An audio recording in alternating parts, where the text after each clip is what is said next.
اور یہی خوف اور پریشانی انسان کے اندرونی سسٹمز کو ڈسٹرب کرنے کا باعث بنتے ہیں،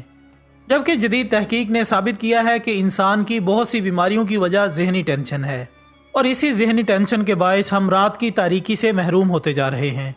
جس کی وجہ سے منفی مرکبات جسم میں ریلیز ہو کر انسانی نظام کو متغیر کر دیتے ہیں۔ دوستو، ماہرین کے مطابق ہماری نیند پوری نہ ہونے کی وجہ سے جسم کے اندر ایڈرالین اور ہسٹامین جیسے ہارمونز کی تعداد زیادہ ہونے لگتی ہے، جس کی وجہ سے انسانی جسم تیزابیت اور سوزش کا شکار ہونے لگتا ہے،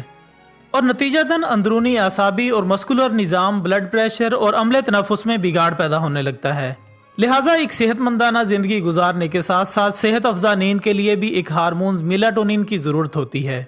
یہ ہارمون ہمارا جسم صرف تاریکی میں ہی پیدا کر سکتا ہے، لیکن موجودہ دور کی بڑھتی ہوئی ٹیکنالوجیز کی وجہ سے ہمارا یہ حال ہو چکا ہے کہ اب ہم مسلسل روشنی میں نہائے رہتے ہیں، اب چاہے وہ ہمارے موبائل فونز کی وجہ سے ہو یا دیگر الیکٹرانک ڈیوائسز کے باعث، جبکہ LED اسکرین کے ساتھ یہ معاملہ اور بھی بدتر ہوتا جا رہا ہے، کیونکہ ان تمام الیکٹرانک ڈیوائسز کی روشنی میلاٹونین کی پیداوار کو کم کر دیتی ہے، جس سے انسان پر نیند کا غلبہ نہیں رہتا۔ اس لیے ماہرین کا تجزیہ ہے کہ رات کو سوتے وقت لائٹس بجھا دینے سے انسان پرسکون نیند سو سکتا ہے۔ دوستو، یہ تمام تحقیقات آج اس حال میں سامنے لائی جا رہی ہیں کہ جب انسان ہر طرح کی جدید مشینوں اور ٹیکنالوجی کا استعمال کر سکتا ہے، جبکہ ان تمام باتوں کا تذکرہ آج سے 1400 سال پہلے جب ٹیکنالوجی نام کی کوئی چیز وجود میں بھی نہیں آئی تھی اس بارے میں بتایا جا چکا تھا۔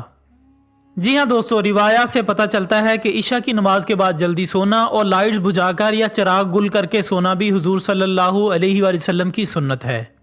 چنانچہ بخاری شریف کی ایک روایت میں آتا ہے کہ رات کو جب سونے لگو تو چراغ بجھا دو۔